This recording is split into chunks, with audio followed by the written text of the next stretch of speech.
करती हूँ। बाकी अगर इलेक्शन लड़ने वाली बात होगी तो मैं किसी सीट से नहीं लड़ूंगी, योगी जी के सामने लड़ूंगी। दुखी तो कर दो, पर हमें ये भी पता है कि हम जब योगी जी के सामने इलेक्शन लड़ेंगे तो भारी संख्या में मुझे बहुत सारा प्यार मिलेगा। बाकी मेरा खुद का निजी विचार जो है वो इलेक्शन लड़ने का नहीं है। बाकी अगर मौका मिलेगा तो मैं योगी जी के सामने लड़ूंगी। पूरे देश के लोगों की बात थी, पूरे देश के किसानों की बात थी, महिलाओं की बात थी, इतने सभी पूरे संविधान हमारा खतरे में है, देश का पूरे संविधान की बात थी। फिर जब हमें लोगों ने इतना प्यार दिया, इतना किसानों ने प्यार दिया, तो हमारी जिम्मेदारी बनती है कि हम देश के किसान की भीड़ आगे तक उठावे। तो इसलिए मैंने कांग्रेस ज्वाइन किया। बाकी मेरे अंदर तो कोई बदलाव नहीं आया है, लेकिन मुझे आपके अंदर एक बदलाव नजर आ रहा है कि मैंने कांग्रेस ज्वाइन की। माफी चाहूंगा, सबसे पहले आज आपका जन्मदिन है, आपको जन्मदिन की बहुत ढेरों शुभकामनाएं हैं। बहुत सारी शुभकामनाएं। जितने भी लोग मुझे देख रहे हैं, मैं उनसे अनुरोध करती हूँ कि मुझे ऐसा आशीर्वाद दे कि मैं जब भी सच की आवाज उठाऊं और उस पर फतेह पाऊं आप लोगों के लिए। आपकी जब भी आवाज उठाऊं, चाहे वो किसी बेटी की हो, चाहे किसी किसान की हो, चाहे किसी मजदूर मजलूम की हो, जब भी मैं उस आवाज को उठाऊं और मैं उस पर फतेह पाऊं, बस ऐसा आशीर्वाद आप मुझे दें।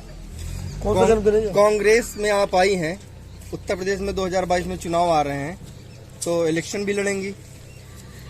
देखिए, इलेक्शन लड़ना कोई बड़ी बात नहीं है और इलेक्शन लड़ाना ज्यादा बड़ी बात है। मैं इस चीज पर सपोर्ट करती हूँ। बाकी अगर इलेक्शन लड़ने वाली बात होगी तो मैं किसी सीट से नहीं लड़ूंगी, योगी जी के सामने लड़ूंगी।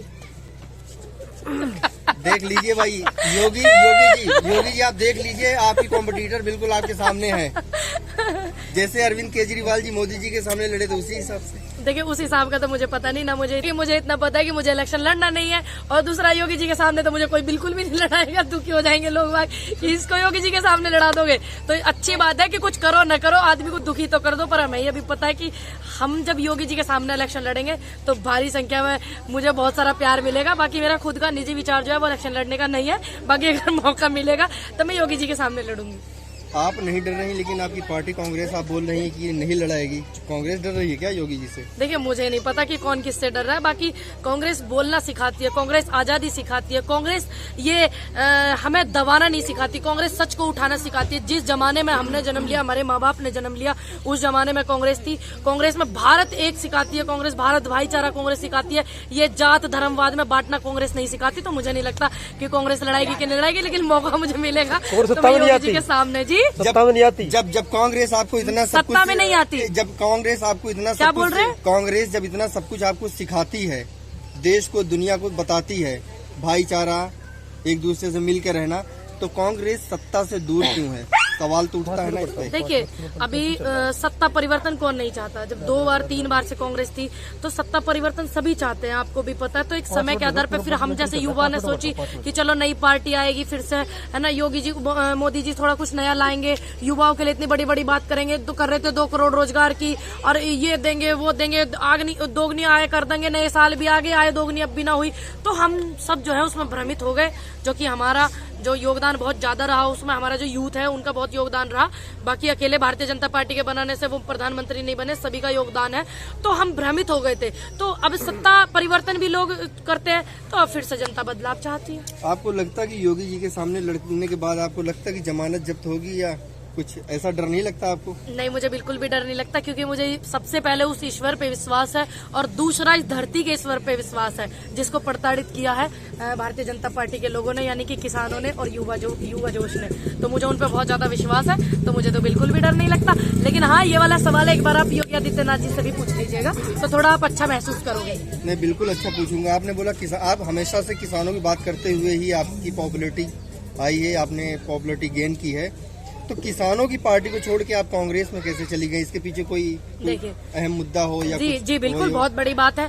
देखिए, किसानों की जो पार्टी है वो क्षेत्रीय पार्टी है, आपको भी पता है। आप आरएलडी की बात कर रहे हो, मुझे अच्छे से पता है। तो वो क्षेत्रीय पार्टी है। बात सिर्फ यहाँ उत्तर प्रदेश की नहीं है, संविधान खतरे में उत्तर प्रदेश का ही नहीं पूरे देश का है। बेटियों के बलात्कार सिर्फ उत्तर प्रदेश में नहीं तो पूरे देश में होते हैं, और फिर युवा जो है पूरे देश में है, किसान पूरे देश में है। और मुझे प्यार देने वाला कौन है? मेरा वजूद किससे है? किसानों से। तो मैं सभी के लिए, मेरी नजरों में बेहतर ऑप्शन लगा कांग्रेस। ये संविधान अभी जब से मोदी सरकार आई है, योगी सरकार आई, तब से संविधान खतरे में हुआ, या संविधान पहले भी खतरे में रहा? कांग्रेस के टाइम पे, सपा के टाइम पर, और या दूसरी टीमों के टाइम पर? देखिए, बिल्कुल रहा, लेकिन लेकिन बदलाव हम जैसा यूथ करेगा, ठीक है, हम जैसे यूथ ही तो बदलाव करेंगे उस चीज को। अब ऐसा तो है नहीं कि मैं पैदा होते ही राजनीति करने लग जाती, ना मेरा राजनीतिक कैरियर का कोई वो था लेना देना किसी भी चीज से, सभी को पता है।